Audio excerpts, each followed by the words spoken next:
At ako nga po pala si Alex Liban at ngayong gabi ay meron akong ibabahagi sa inyong kwento na ang pamagat nito ay lipad ng pangarap. Isang umaga habang nakatungo sa bintana at nakatanaw sa langit, makikita ang mga ngiti sa labi ng isang bata. Kilala si Pido sa kanilang lugar bilang masikap, mabait at mapagmahal na anak. Panganay sa magkapatid na sinundan ng bunsong si Pepay. Mula Lunes hanggang Biyernes, siya ay pumapasok sa paaralan, kung araw naman ng Sabado at Linggo ay sumasama sa kanyang ama upang mga lakad. Ito ang kabubuhay ng kanilang pamilya para panggastos sa araw-araw. Pido, halika na't kumain, sabi ng kanyang ina na si Basya. Sama-sama kumain ang mag-anak at pinagsaluhan nila ang kakaunting pagkain ng kanilang hapag. Bagamat baho at tuyo ang kanilang pagkain sa araw na iyon, para kay Pido pa rin ang dapat na ipapasalamat. Tulak ang isang kariton, itungo na ang mga ama sa tambakan. Nakasalubong nila si Kapitana Igna kasama ang ibang kagawad. Magandang umaga po, Kapitana. Masayang bati ni Pido sa babae. Magandang umaga rin sa inyo. Mukhang papunta na kayo sa tambakan, sabi ng Kapitanang Igna. Oho, kailangan na naming mag-umpisa sa pangunguhan ng kalakal para sa ganun ay makarami kami, patuloy ni Silso. O sige, mag-ingat kayong mag-ama, malumanay na wika ng Kapitana.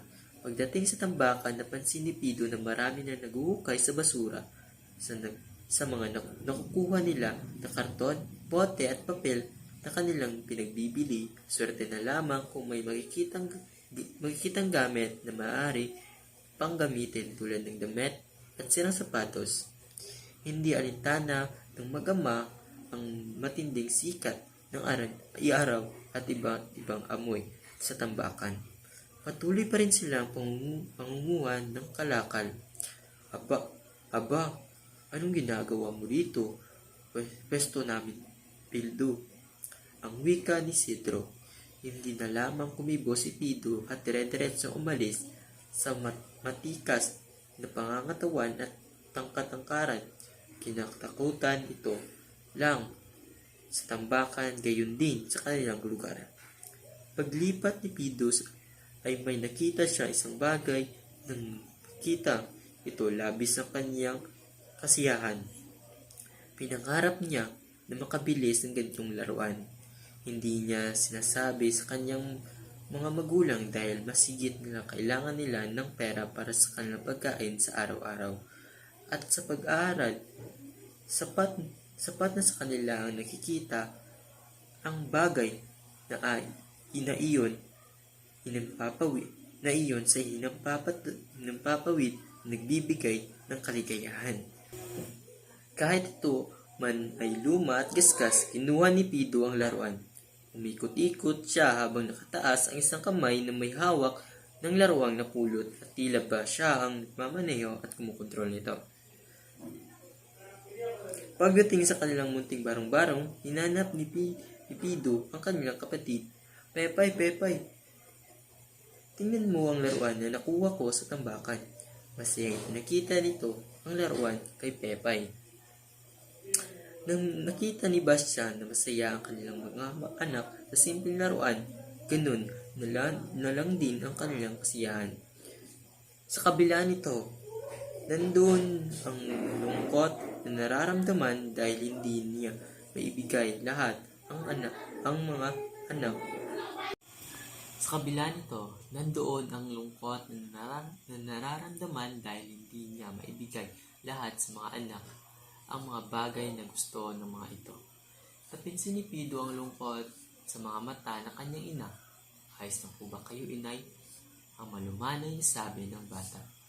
Wala ito, anak, sabay iling ni Basya. Pinamagahan tulad ng mga batang pumapasok sa paaralan, maagang gumigising si Pido upang maghanda sa loob ng klase. Mapapansin na hindi pala kibo at walang gaanong kumakausap dito. Batid ni Pido na iba ang kanilang kalagayan sa iba pang kaklase, patay sa pananamit at mga gamit nito.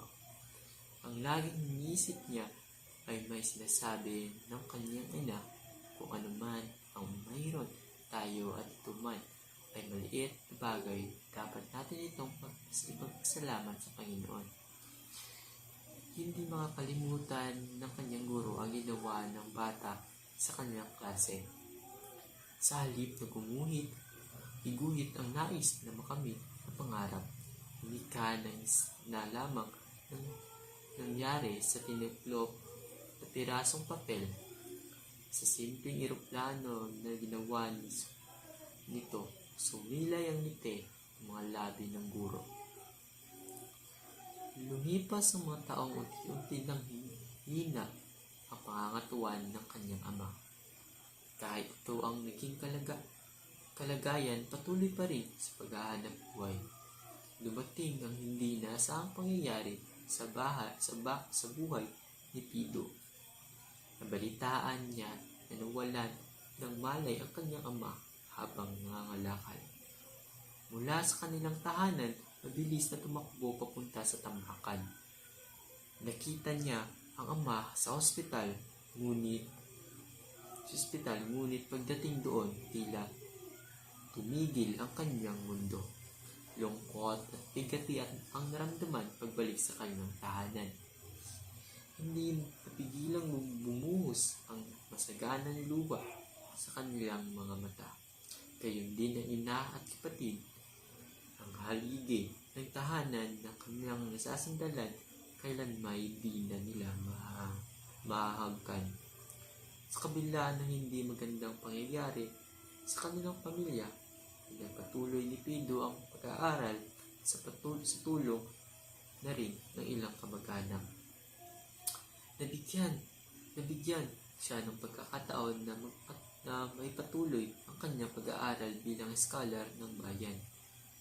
Wala siyang sinayang na oras at nagsunog ng kilay para makamit ang kanyang pangarap.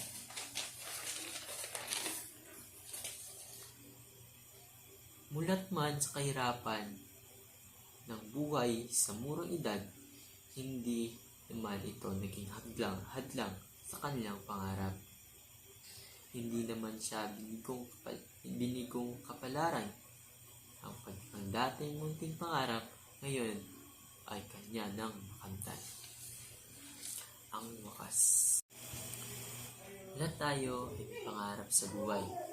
Huwag natin hayaan na yung pangarap natin ay manatiling pangarap na lang. Pagkus atin itong paghirapan para ang ating pangarap ay ating makamtan. Muli, ako nga po pala si Alice Libahan at manigong bagong taon sa inyong lahat.